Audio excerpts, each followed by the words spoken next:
Today, everyone, I bring to you my much-awaited InWin 301 case review. The InWin 301 is a $70 case from InWin. It's a mini or micro ATX case.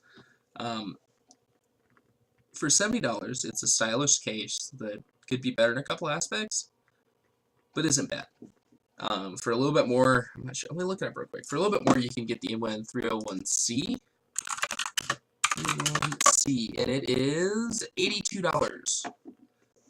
It's a little bit more updated. It's a little bit better designed in a couple ways. There's a couple things I don't like about it versus the 301 standard. This review isn't over the 301C. This is over the standard 301, which is the cheaper, more budget option, but still just as good looking. So with the InWin 301, what you get is you get a pretty good looking case with okay cooling and tempered glass panel with a glass panel. I hate the term tempered glass. It really drives me nuts. Ooh, it's a buzzword, really. It's a glass panel. So as far as I/O on the front goes, two USB ports, your aux ports, power, reset. Yeah, that's it.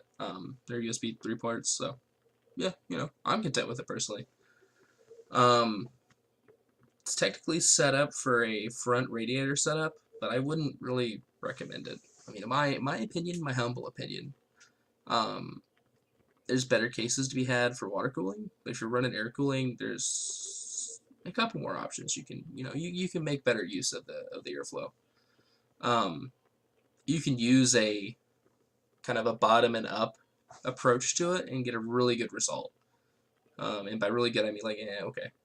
I would recommend blower cards on this case, which is convenient. I had one, which is, one of the reasons I got it, It's just kind of restrictive in a lot of ways, airflow-wise. My fan setup isn't necessarily the best. So, but onto the build quality of the case, and this is kind of a touchy point for me because as I've used it, my opinion of it has kind of dropped. So, towards the back of the case, there's kind of a separation in the frame. You can kind of see light come through because I did lighting on the inside of mine because I like the way it looks. I would rather spend $8 on RGB LEDs, or not RGB, but just regular LEDs, and light my case my way, than spend $70 on a full set of good RGB fans. I prefer blue, kind of my color for the inside of a computer case. It meshes well with a lot of things, makes sense with the way I went. So, as well as the case, so made sense. In that aspect, I wouldn't recommend spending a lot of money on this case. It's not the top end case that you want to spend, $300 on water cooling and RGB fans on. What it is it's a budget case, so you can have a nice looking case and not spend, $150 in a case. So, like I said, you can go top to or bottom to top airflow. The power supply is mounted above where the heatsink would go, CPU cooler, if you will. Using that logic, you can vent through the power supply. Your power supply is not going to overheat unless you've got like a 400 watt and like you're right on the brink. But if you're running a 400 watt power supply, you're probably not generating that much heat if you're doing it right. So you can put a lot of your heat dissipation through that and a rear exhaust fan, and I think you're fine there. You can put 2 fans at the bottom of your case. It's going to give you a lot of upward airflow. You can put 1 or 2 fans in the front to blow in from the super restrictive side panel, which is, another point in and of itself. But airflow-wise, I don't think it's an issue. And I think that's a topic a lot of people give this case bad marks on, but I don't think it's that big of a deal. I don't think it's that bad. Don't worry about it. It'll be just fine. So, the front of the case vents out the right-hand side of the computer, if you're looking at it from the front. And the vent is good by itself. The vent makes sense if you don't have any wires or cables or anything in there.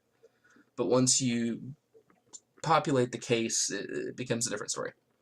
Additionally, there's plastic clips to route cables into the the main space of the case, but you have to break off these plastic clips and they don't go back.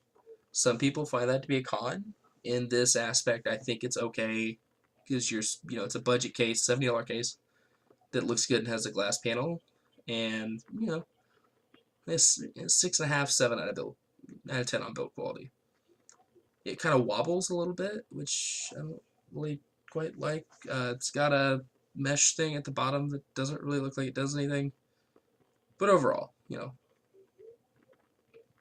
so the cables at the back, it's rough. Building in the case, could be challenging. Could be challenging. The hard drive tray, I don't have any footage of this, but the hard drive tray, you can have one 3.5 and two 2.5s.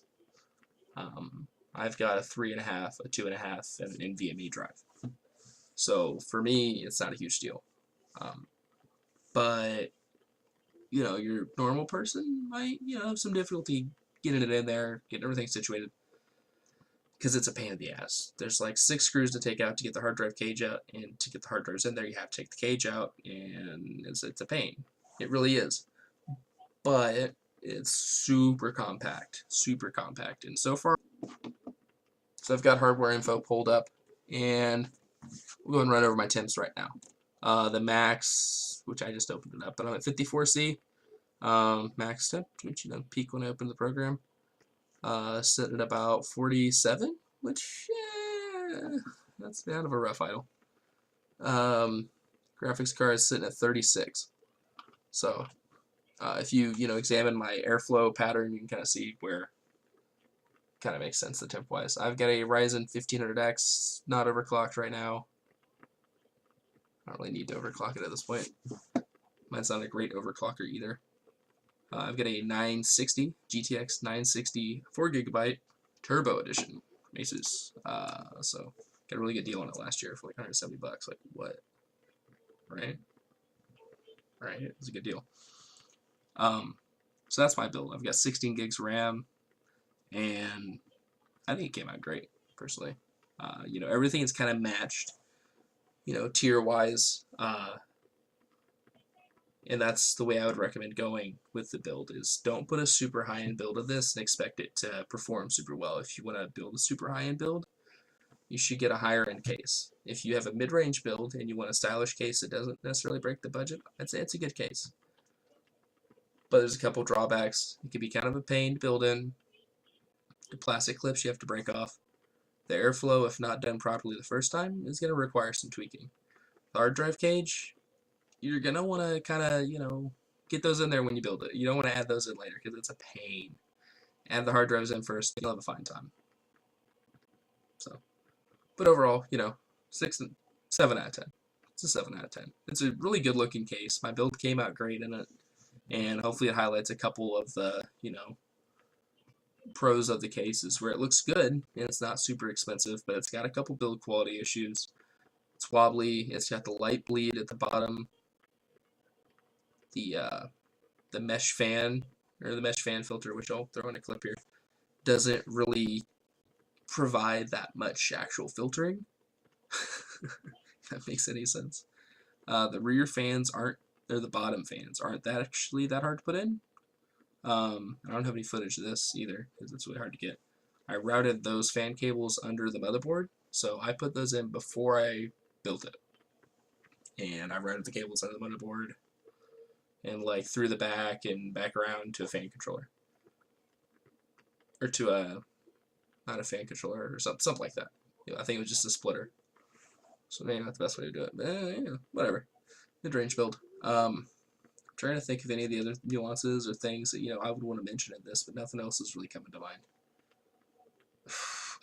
The glass panel doesn't quite fit perfectly. Maybe I'll throw in a clip of that, but it's got kind of like an up and down motion, right?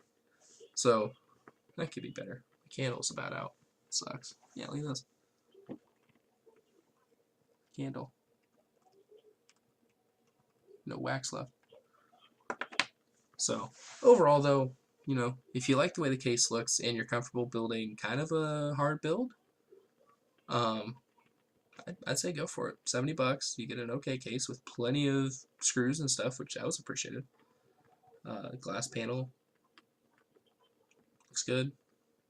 No RGB, so you get to say screw RGB. That's a plus, right? So, hey, if you like this video, drop me a like down below and subscribe, and let me know what you liked about this video, and I'll do it in more videos. Hopefully you like this format. If there's anything I could have done to make it better, please let me know, because I really like making videos. I like reviewing cool things. If I get them, if I have them, if it's worth reviewing, I'll review it. But only, you know, if it's worth reviewing. So, anyways, hey, thanks. Have a good one.